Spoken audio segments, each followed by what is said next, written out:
BNP একটা স্থিতিশীলতা চায় দেশের মধ্যে।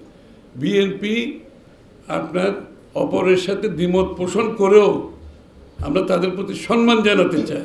এই যে সিদ্ধান্তগুলো নিয়েছি আমরা কিন্তু দ্বিমত পোষণ করেও তাও এক জায়গায় আসছি, শুধুমাত্র আমরা গণতান্ত্রিক স্পিরিটটা রাখতে চাই। বাংলাদেশের রাজনৈতিক সংস্কৃতিতে পরিবর্তন আনতে চাই। আমরা ওই আগের সংস্কৃতি দিয়ে সাংঘর্ষিক রাজনৈতিক রাস্তায় গিয়ে আপনার মহাবক্রেসির মাধ্যমে চাপ সৃষ্টি করে জোর করে সিদ্ধান্ত গ্রহণ থেকে আমরা দূরে থাকছি। 16 বছর ধরে ত্যাগটা আমরা সবচেয়ে বেশি করেছি। তা আমরা তো ত্যাগের কৃতিত্ব চাচ্ছি না। ওই ত্যাগের কৃতিত্ব যারা চায়, ওই আবার বাংলাদেশের স্বাধীনতার কৃতিত্ব নিয়েছিল শেখ হাসিনা, তার পরিবার, তার দল, মুক্তিযুদ্ধের সব কৃতিত্ব কোথায় গেছে বাংলাদেশ? ওই কৃতিত্ব নিতে গিয়ে তো বাংলাদেশকে ধ্বংস করে দিয়েছে। আবার একটা গ্রুপ এখন বেরিয়েছে, তাদেরকে কৃতিত্ব নিতে হবে। ওই বিএনপিতে কৃতিত্ব নিচ্ছে না। সবচেয়ে বেশি যারা ত্যাগ স্বীকার করেছে যে দলটি, যে দলের নেতা কর্মীরা, সেই দলের নেতা প্রথম দিনেই বলেছে এই কৃতিত্ব জনগণের। তারেক রহমান সাহেব কি বলেছেন? এই কৃতিত্ব জনগণের, প্রথম দিন বলেছে। আমরা তো দিচ্ছি না।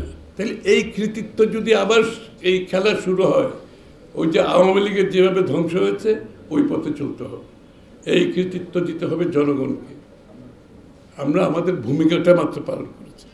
আমরা রাজনৈতিক দল হিসেবে আমাদের দায়বদ্ধতার পরিপ্রেক্ষিতে আমরা জনগণের জন্য আমরা আমাদের ভূমিকা পালন করেছি।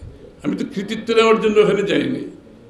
সুতরাং যারা তাদের এই সমস্ত কথা বলে ঘোলাটে করে নির্বাচনকে বাধাগ্রস্ত করার, বিলম্বিত করার চেষ্টা করছে, তারা কি গণতন্ত্রের পক্ষের লোক? এটাকে আমি বলতে পারবো? গণতন্ত্রের পক্ষের লোক তো হতে পারে না। যারা নির্বাচনকে বাধাগ্রস্ত করতেছে তারা কি গণতন্ত্রের পক্ষের মানুষ? হতে পারে না। যারা নির্বাচন থেকে, আজকে একটা দেশ 14 মাস চলতেছে একটি অনির্বাচিত সংসদের সরকার, একটি অনির্বাচিত সরকারের মাধ্যমে। আপনারা জানেন এই 14 মাসে অনির্বাচিত সরকারের চলাকালীন সময়ে বাংলাদেশের রাষ্ট্রের কোনো প্রতিষ্ঠান কাজ করছে না, কাজ করার কথাও না। আমি তাদের দোষও দিচ্ছি না, কারণ গণতন্ত্র জনগণের সমর্থন ব্যতীত, জনগণের ব্যাকিং ছাড়া কোনো সরকার কাজ করতে পারে না। সুতরাং তারাও পারেনি, তাদেরকে আমি দোষারোপ করছি না। এই জন্য মানুষ এখন নির্বাচনের মাধ্যমে মুক্তি চায়। আমরা দেশের মানুষ সবগুলো তাদের সিদ্ধান্ত স্থগিত। কেন স্থগিত? আমরা নির্বাচনের পরে হবে, সেটা বিনিয়োগ হোক, ব্যবসা বাণিজ্য হোক, মানুষের পারিবারিক সিদ্ধান্ত পর্যন্ত আমি জানি ভাই নির্বাচনটা হয়ে যাক, তারপর আমরা এগুলো করব। সব কিছু স্থগিত, স্থবির। একটা দেশ কি এইভাবে চলতে পারে? এরপরে যারা বাধাগ্রস্ত করতে চায় নির্বাচনকে, যারা বিলম্বিত করতে চায়, তারা কি গণতন্ত্রের পক্ষের মানুষ? বিশ্বাস করা যায়? আসলে কি ওদের মনের মধ্যে গণতন্ত্র আছে, না অন্য কোনো উদ্দেশ্য নিয়ে তারা রাজনীতিতে নেমেছে এই দলগুলো? তো আমি বেশি কিছু বলবো না। আমাদের সংস্কার প্রস্তাব যেগুলো ফয়জুদ্দিন সাহেব দিয়েছেন, এগুলো নিবিড়ভাবে আমরা পরীক্ষা নিরীক্ষা করবো।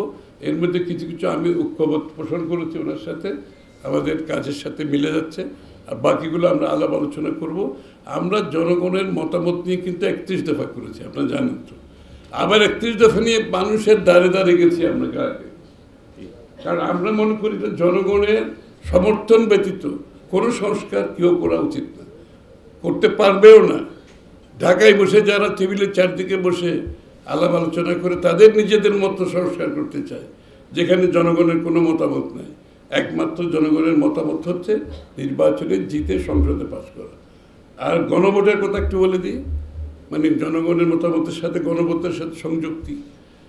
গণভোট হচ্ছে, গণভোট এখন যারা সরকারে, অন্তর্বর্তীকালীন সরকার আছে, তারা বর্তমান সংবিধানকে মেনে নিয়ে, সংবিধানের স্পিরিটে পরিপ্রেক্ষিতে তারা সরকার গঠন করেছে।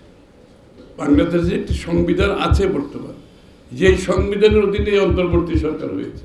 এই সংবিধানে গণভোটের কোনো প্রভিশন নাই, কোনো অপশন নেই। সুতরাং আমাকে সংবিধান মানতে হবে। হ্যাঁ, শুধু তাই নয়, গণভোট সবসময় হয় যেটা আপনি জনগণের মতামত দিয়ে সংসদে পাশ করবেন অথবা সংসদে কিছু পাশ করবেন, জনগণের মতামত নেন নাই, ওটা পাশ করার পরে আপনি গণভোটে যেতে পারবেন। এই যে আমরা গণভোটে, এখন গণভোটের নির্বাচনের আগে না নির্বাচনের দিনেও গণভোট করার এই সংবিধানে অ্যালাউ করে না। তারপরও বিএনপি অত্যন্ত কি বলবো, আমাদের খুব একটা আমরা খুব উদার হয়ে শুধুমাত্র একটা যাতে দেশে সহনশীল একটা রাজনীতি থাকে, দেশে একটা পরস্পরের প্রতি সম্মানবোধ থাকে, যাতে দেশের মধ্যে কোনো বিশৃঙ্খলা সৃষ্টি না হয়, দেশের মধ্যে সাংঘর্ষিক কিছু না হয়, আমরা সব কিছু মাথায় রেখে উদার হয়ে তাও নির্বাচনের দিন রাজি হয়েছে। এটা কিন্তু আমি এটা আমার মত থেকে আমি বলছি, এই নির্বাচনের আগে সংসদে পাশ হওয়ার আগে গণভোটের কোনো সুযোগ নেই।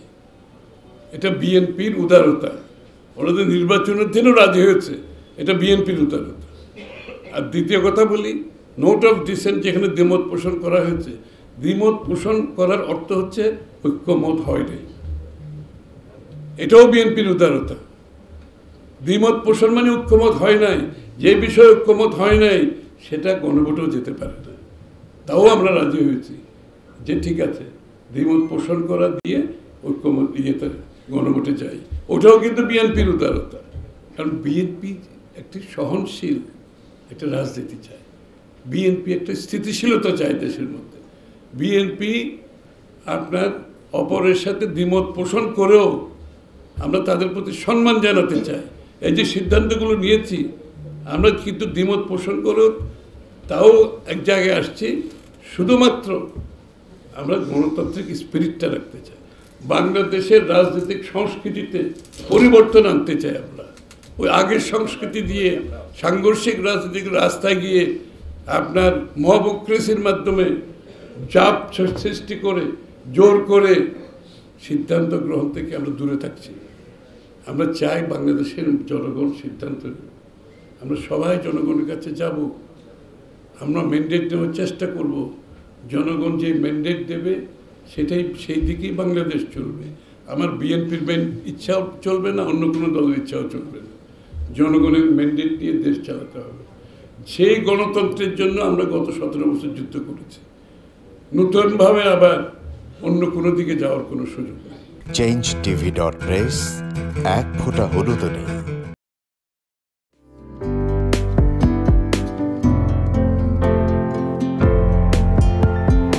পহেলা জানুয়ারি 2025 ইউটিউব জার্নালিজমের অগ্রদূত changetv.press 6 বছর পেরিয়ে পা রাখল গর্বিত চেঞ্জ টিভির 6 বছর পূর্তি উপলক্ষে আমি আন্তরিক ধন্যবাদ জানাচ্ছি।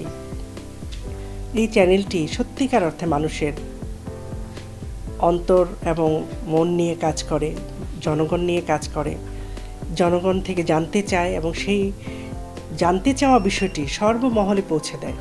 সুতরাং আমি দেখেছি চেঞ্জ টিভির অনেকগুলো অনুষ্ঠান, সবগুলো আমাদের নিজেদেরগুলি সহ তারা চমৎকারভাবে উপস্থাপন করেন এবং তাদের একটা বড় ধরনের তাদের দর্শক রয়েছে। সকলকে শুভেচ্ছা জানাচ্ছি চেঞ্জ টিভির সাথে থাকবার জন্য, এবং ভবিষ্যতেও চেঞ্জ টিভি আমরা যা বলতে চাই, আমরা যা করতে চাই সেই বিষয়গুলো নিয়ে আমাদের সাথে থাকবে এবং রাষ্ট্রের সাথে থাকবে, জনগণের সাথে থাকবে। এমনি একটি পরিবর্তনের মধ্য দিয়ে, স্বপ্নের মধ্য দিয়ে চেঞ্জ টিভি এগিয়ে যাক, সেটাই আশা করছি আজকে তাদের 6 বছর পূর্তিতে। ধন্যবাদ সকলকে। changetv.press এক ফোঁটা হলুদও নেই।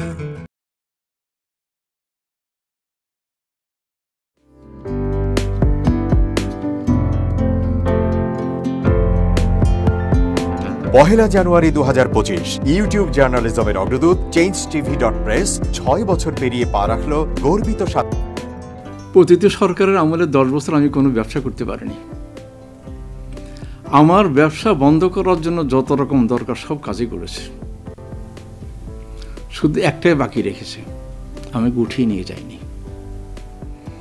নয়া দিগন্তর মাধ্যমে যাদেরকে আমরা চেষ্টা করেছি সার্ভিস দেওয়ার জন্য, এরা আমাদের অনেকেই খোঁজখবর রেখেছে, ব্যস্ততার জন্য হয়তো দেখা সাক্ষাৎ হয় না,